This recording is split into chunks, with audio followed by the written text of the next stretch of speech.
Good afternoon, Southwest Florida. I'm Bri Walling. This Naples Herald Lunch Break is sponsored by our friends at Fusillo Kia of Cape Coral.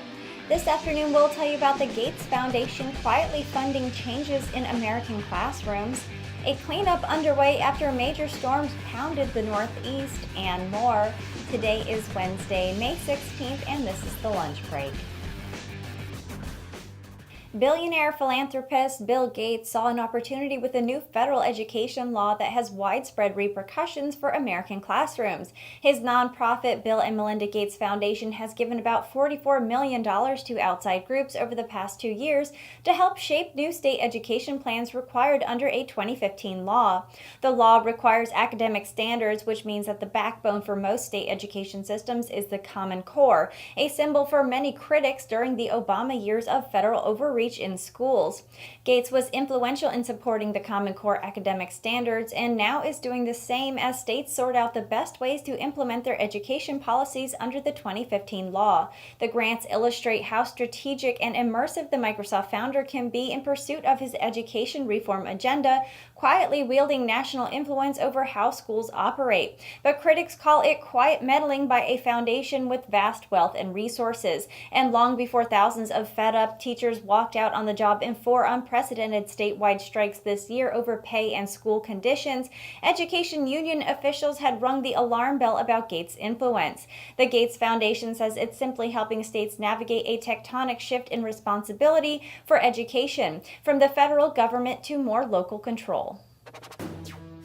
Residents in the Northeast were cleaning up today after powerful storms pounded the region with torrential rain and marble-sized hail, leaving at least 3 people dead and more than 200,000 homes and businesses without power. Connecticut officials said that 2 men were killed Tuesday in separate accidents when trees fell on their trucks, and an 11-year-old girl in New York was killed when a large tree toppled onto the car she was in. More than 148,000 utility customers in New York were without power early Wednesday, and in Connecticut, the state's 2 major utilities reported 90,000 without electricity, most in the western part of the state. An official said it could take days to get the power back on. Several lightning strikes led to structure fires in New Jersey and Massachusetts, and 78-mile-per-hour wind gusts and about 1,000 lightning strikes per hour were reported in New York. Concourses were packed with passengers waiting for service to resume as airlines canceled and delayed flights in and out of the region. New York declared a state of emergency in Putnam, Dutchess, Orange, and Sullivan counties. The mayor deployed members of the New York National Guard to assist with recovery operations. The Health and Human Services Department is considering housing the children picked up at crossing the U.S. border illegally at military bases. The department is looking at 4 bases in Texas and Arkansas. Health and Human Services, which oversees about 100 shelters in 14 states for children who are caught at the border, said in a statement that it routinely evaluates additional locations for temporary housing.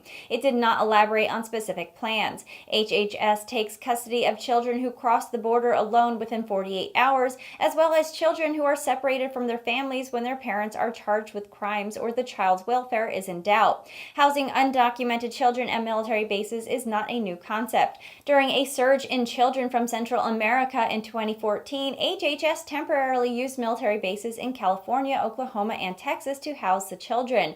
The Department of Homeland Security has limited space to house families that are kept together. In April alone, people who came from families accounted for nearly 10,000 Border Patrol arrests. Another 4,300 were unaccompanied children. Nearly 1 in 4 Border Patrol arrests on the Mexican border from October through April was someone who came in a family.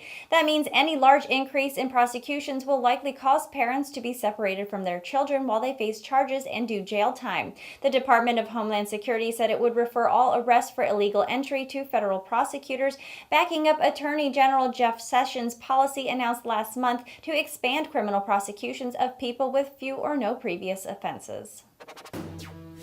And that was the lunch break for today. I'm Bri Walling. For your twice daily news fix, head over to the Naples Herald YouTube channel and subscribe.